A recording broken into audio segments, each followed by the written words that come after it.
Ahoy from BA. This is a Rorschach Ocean update from the 2nd of December 2025, a summary of what's going down in the 70% surface of the Earth covered in salt water. Kicking off with some news from Russia's invasion of Ukraine, a report by the Center of Research on Energy and Clean Air on Russia's shadow fleet reveals that these tankers are increasingly using false flags to circumvent sanctions. From December 2024 to September 2025, 113 Russian shadow vessels reportedly sailed under false identities, transporting about 11 million tons of Russian crude oil worth about $5.5 billion, roughly 13% of the shadow fleet's volume. In September 2025 alone, 90 tankers operated under false flags, which is 6 times the number from December 2024. The practices of false flagging and flags of convenience weaken global maritime governance, bring security and environmental risks, and make sanction enforcement more difficult. On a somewhat related note, Ukraine is persistently working to increase pressure on Russia. Ukraine has imposed sanctions on 56 vessels accused of illegally exporting grain and other food crops from occupied Ukrainian ports between 2022 and 2025. These sanctioned ships include vessels from different countries, including Russia. Ukraine estimates that these ships allegedly transported thousands of tons of wheat, sunflower seeds, and other foodstuffs. Ukrainian authorities aim not only to freeze these vessels' assets and restrict trade, but also to collaborate with other countries to stop issuing licenses and possibly revoke the ships' registrations. Apart from sanctions, Ukraine has launched attacks on the shadow fleet. On Friday the 28th, 2 oil tankers exploded and caught fire aboard in the Black Sea. Both vessels are linked to Russia's shadow fleet, used to circumvent Western sanctions. The first vessel exploded about 28 nautical miles, about 52 kilometers off the Turkish coast, followed 30 minutes later by a strike on the second vessel approximately 35 nautical miles, about 65 kilometers offshore. Rescue operations evacuated all 45 crew members safely. Ukraine claimed responsibility for the strikes the following day and released a video showing the naval drone attack. Both tankers sustained critical damage, which will significantly impact Russian oil transportation. The strikes mark an escalation in Ukraine's campaign to disrupt Russia's oil export infrastructure amid the ongoing war. Meanwhile, the Russian side received another setback when it failed to win back a seat on the Governing Council of the International Maritime Organization, or IMO, on Friday the 28th. The IMO has 176 member states responsible for ensuring safety, security, and pollution prevention in international shipping. Russia has been a part of the IMO since 1958 and was repeatedly elected to the IMO Council. However, in 2023, it was removed following the invasion of Ukraine and did not regain a seat in the November 2025 election, despite showing strong interest in offering international shipping services. Many observers viewed Russia's failure to be re-elected as a disapproval of its invasion of Ukraine, including attacks on civilian vessels and port infrastructure. In an update to a story from our previous show, the fire-damaged container ship ONE Henry Hudson has returned to berth at the port of Los Angeles on Wednesday the 26th, shifting from emergency firefighting to a complex cargo removal phase. Salvage teams have unloaded burned and water-damaged containers, pumped out flooded holes, and safely disposed of contaminated firefighting water and waste.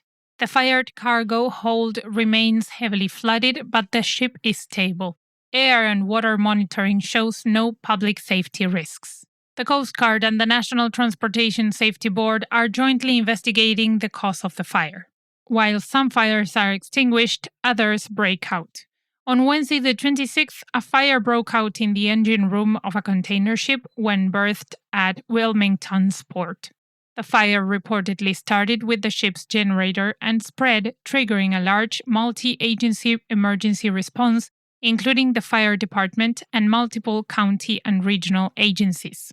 Fire suppression with onboard teams was carried out on several decks using water from the pier.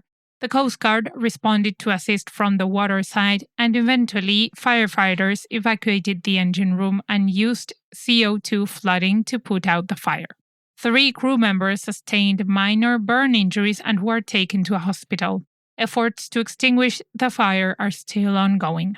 In other news, Senegalese authorities reported that a Panamanian-flagged oil tanker had a potential oil spill after water entered its engine room. The oil tanker issued a distress signal near Dakar's coast overnight from Thursday the 27th to Friday the 28th. Tugboats and specialized teams from the Senegalese Navy and Maritime Authority were dispatched. The crew was safely evacuated.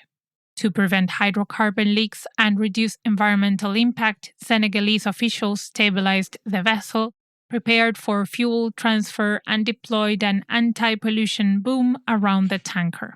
Now an update on the investigation by the Nigerian National Drug Law Enforcement Agency into the 4 men who were transporting cocaine along the coast of Western Australia that we reported on in our last episode. The Nigerian authorities detained 20 Filipino crew members for an initial 14-day period along with their vessel. The Philippine authorities reported that the seafarers were being well treated and in good condition, and they are expected to return home at the end of November. The authorities also said that their electronic devices were confiscated. The bulker was relocated to the Lagos anchorage on Friday the 28th for further investigation. The Philippines side said that the crew has not given any statements about the seized cocaines. The Organization of the Petroleum Exporting Countries, or OPEC Plus, and its allies met on Sunday the 30th and confirmed that oil output will stay steady through the first quarter of 2026. After modest output increases earlier in 2025, the producers decided to pause further supply boosts to address signs of an oil surplus and market uncertainty. However, the Saudi Arabia and Russia coalition probably insists on making one more small output rise in December and then maintaining steady for the first quarter of next year. The group also approved a new mechanism to assess each member's maximum production capacity for setting 2027 quotas. To learn more about this story, check out the Rorschach Multilateral Update, link in the show notes. Shifting to environmental news, on Saturday the 29th, environmental protesters blocked the shipping channel at a major Australian coal export port, Newcastle, forcing a loaded coal ship to turn back. The climate activist group said they stopped the coal vessel using kayaks, small boats, and swimmers. Authorities report that this ship was the only one prevented from entering the port, while other shipping activities continued. Australian police arrested 11 protesters and are continuing the investigation into the disruption. The incident highlights growing activist pressure on fossil fuel shipping and the potential disruption these direct action protests could cause to port operations. In more environmental protection updates, Anthony Wiskich, a visiting fellow at the Australian National University, published an article about electric container ships on The Conversation on Thursday the 27th. Wiskich argues that fully electric container ships cannot realistically replace traditional fuel for long ocean voyages because of their heavy, expensive, and limited energy density batteries. Wiskich provides a better option, which is using smaller battery vessel support ships to power container vessels for segments of their route, especially for short or coastal journeys. This hybrid solution could help reduce emissions, though full electrification remains impractical under current battery technology. To read the full article, check out the link in the show notes.